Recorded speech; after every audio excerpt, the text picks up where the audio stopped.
Assalamualaikum warahmatullahi wabarakatuh. Kami dari kelompok 1 Biologi D semester 6. Di sini kami akan memaparkan mengenai bioteknologi di bidang pangan.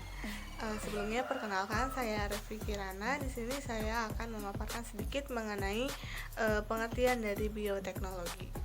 Bioteknologi merupakan cabang ilmu yang mempelajari pemanfaatan makhluk hidup seperti bakteri, fungi, virus, dan lain-lain, maupun produk dari makhluk hidup seperti enzim atau alkohol dalam proses produksi untuk menghasilkan barang dan jasa.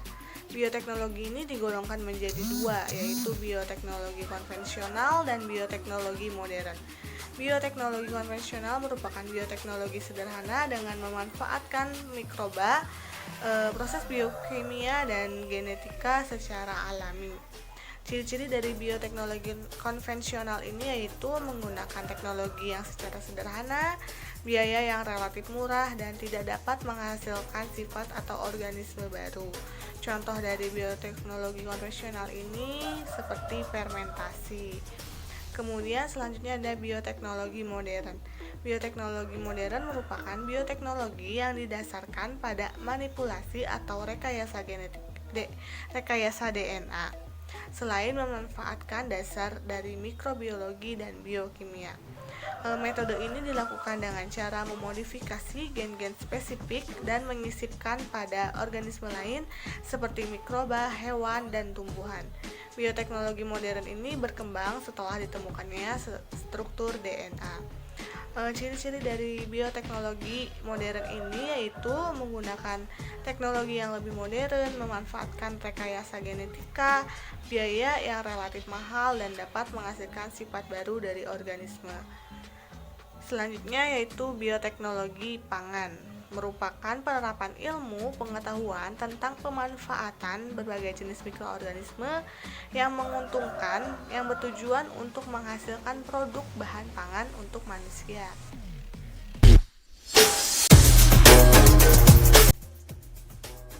Selanjutnya yaitu bioteknologi konvensional.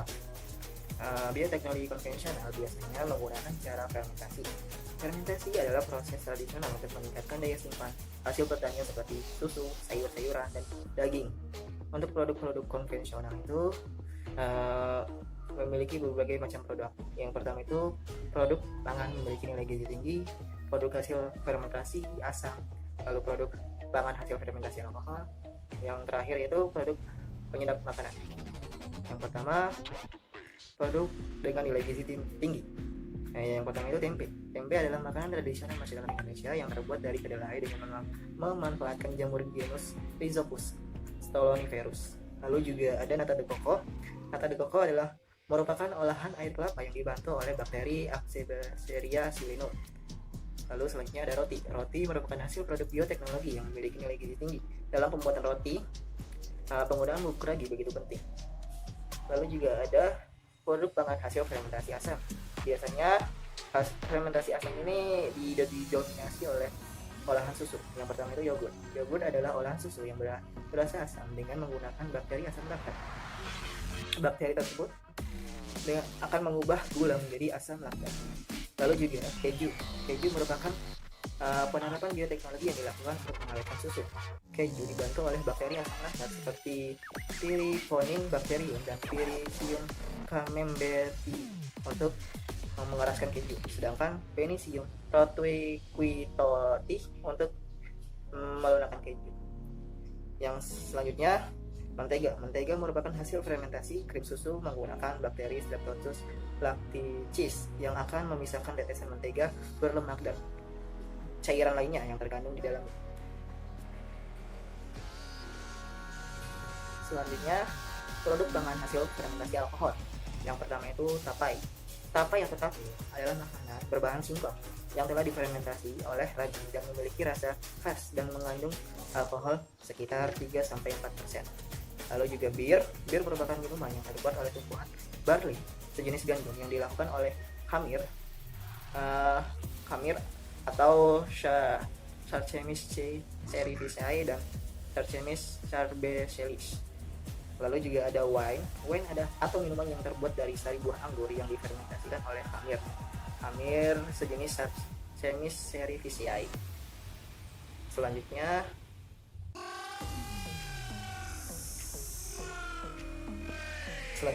yaitu produk penyedap makanan. Nah, yang pertama itu tauco. Tauco merupakan fermentasi biji kedelai dibantu oleh kapam, khamir, dan bakteri lainnya. Selanjutnya cuka merupakan bahan penyedap hasil oksidasi etanol dan bakteri Acebacteria. Lalu ada kecap merupakan penyedap makanan dari hasil fermentasi biji kedelai dibantu oleh bakteri Aspergillus oryzae, Aspergillus soyae, Lactobacillus, dan bakteri Lactobacillus.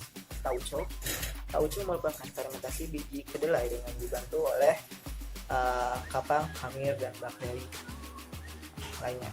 Selanjutnya yaitu cuka merupakan bahan penyedap hasil oksidasi etanol dan bakteri Acetobacter. Selanjutnya yang terakhir adalah rasi, olahan fermentasi ikan atau udang dibentuk menjadi pasta. Oke, di sini saya akan menjelaskan tentang bioteknologi pangan modern yang sudah rekan saya sampaikan. Tentang bioteknologi modern yaitu teknologi yang dilakukan untuk tanaman atau hewan dengan rekayasa genetika. Bentuk rekayasa genetika bioteknologi pangan modern ini telah dipraktekkan oleh petani dengan pembibitan silang tanaman dan hewan untuk meningkatkan atribut tertentu, pengumpulan dan penanaman benih biji-bijian yang lebih gemuk, pemilihan hewan yang lebih gemuk untuk dikembangbiakkan, dan pemupukan silang tanaman untuk menciptakan varietas baru dan yang memiliki sifat-sifat yang diinginkan dari tanaman induk. Peneliti menggunakan mikroorganisme bakteri sebagai gen pembawa gen. Pada tahun 1967 ditemukan varietas kentang baru yang disebut Lenape. Lenape memiliki kandungan padatan yang tinggi dan dimanfaatkan untuk pembuatan keripik kentang. Setelah 2 tahun ditemukan dalam varietas kentang baru ini terdapat racun solanin. Akibatnya kentang ini ditarik dari pasar oleh USDA. Adanya racun di dalam kentang ini menunjukkan bahwa perubahan rekayasa genetik tanaman atau hewan memiliki kandungan efek yang tidak terduga. 1979 di Cornell University, New York, para ilmuwan memulai penelitian pertama mengenai rekombinan bovine somatotropin, yaitu hormon pertumbuhan genetik untuk sapi. Hormon ini disuntikkan ke sapi perah untuk meningkatkan produksi susu. Pada tahun 1980-an, para peneliti di Amerika Serikat, Jerman Barat, dan Belgia menemukan metode untuk menciptakan tanaman transgenetik dengan menggunakan bakteri patogen, yaitu Acrobacterium tumefaciens. 1983 sampai 1989 terjadi perkembangan lebih canggih pada teknik rekombinan DNA yang memungkinkan transformasi genetik tanaman dan hewan. Pada tahun 1990-an, makanan hasil rekayasa genetik pertama kali tersedia untuk masyarakat umum. American Medical Association dan National Institute of Health secara independen menyimpulkan bahwa daging dan susu dari sapi yang diberi RBST sama amannya dengan sapi biasa. Baik, dilanjut pada pembahasan berikutnya yaitu manfaat dari bioteknologi dalam bidang pangan itu sendiri. Yang pertama ada peningkatan ketersediaan pangan, kemudian yang kedua peningkatan umur simpan dan kualitas dari organoleptik makanan, kemudian yang ketiga ada peningkatan kuantitas gizi dan manfaat kesehatan, kemudian yang keempat ada peningkatan kualitas dari protein, kemudian yang kelima ada peningkatan kandungan karbohidrat pada makanan, kemudian yang keenam ada peningkatan kuantitas dan kualitas dari daging dan susu, kemudian yang ketujuh peningkatan yield dan tanaman pertanian, kemudian yang kedelapan ada pembuatan vaksin dan obat-obatan yang edible atau yang dapat dimakan, kemudian yang kesembilan ada ketahanan biologis terhadap penyakit-penyakit hama, gulma, herbisida, dan virus. Kemudian yang ke-10 ada bioremediasi. Bioremediasi itu sendiri adalah pemanfaatan dari mikroorganisme untuk mengurangi polutan pada lingkungan. Kemudian yang ke-11 ada efek positif pada produk pertanian atau makanan. Kemudian yang ke-12 ada perlindungan lingkungan seperti bioremediasi tadi yang saya sebutkan. Dan kemudian yang ke-13 adalah tanaman rekayasa genetik itu sebagai biofaktoris dan sumber dari bahan baku industri. Dan yang terakhir, bioteknologi dalam pangan ini dapat menciptakan lapangan pekerjaan. Materi yang terakhir yaitu mengenai dampak bioteknologi di bidang pangan. Yang pertama, penggunaan insulin hasil rekayasa telah menyebabkan 31 orang meninggal dunia di Inggris, yang mana menimbulkan kontroversi, misalnya ada bayi tabung, pengklonan manusia, dan juga transplantasi organ. Yang kedua, susu sapi yang disuntik hormon BGH, bovine growth hormone atau hormon pertumbuhan sapi, disinyalir mengandung bahan kimia baru yang punya potensi berbahaya bagi kesehatan manusia. Pada susu sapi mensinyalir bahwa BGH dapat membahayakan kesehatan manusia yang peredarannya telah dilarang di negara Eropa dan juga Kanada, yang mana hormon BGH ini memiliki kemungkinan untuk memproduksi satu hormon yaitu insulin-like growth factor 1 atau IGF-1.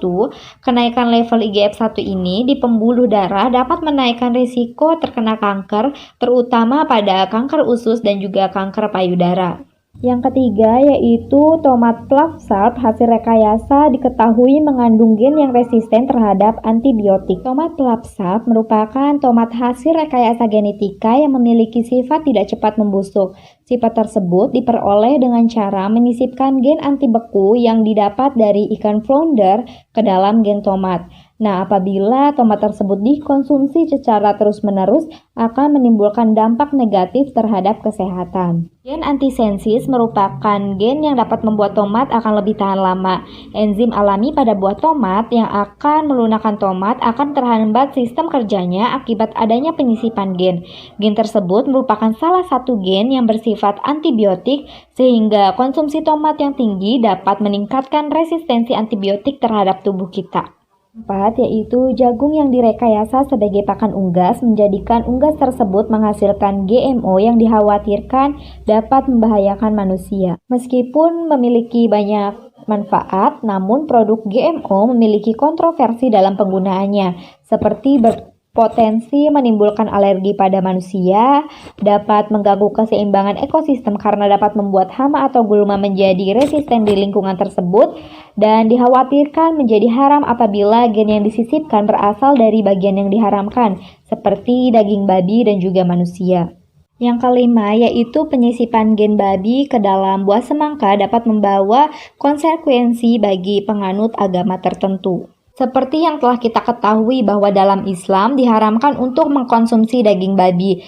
Nah, dalam penelitian genetika molekuler ternyata ada untaian DNA yang disebut dengan short interspersed nucleotide element dan long interspersed nucleotide element yang memiliki tingkat kesamaan yang sama tinggi dengan manusia. Jadi kemungkinan kesamaan tersebut yang menyebabkan daging babi itu diharamkan karena dinilai sama halnya seperti sifat kanibal. Sekian presentasi dari kelompok 1, mohon maaf apabila ada kekurangan. Terima kasih atas perhatiannya. Wabillahi taufik wal hidayah. Wassalamualaikum warahmatullahi wabarakatuh.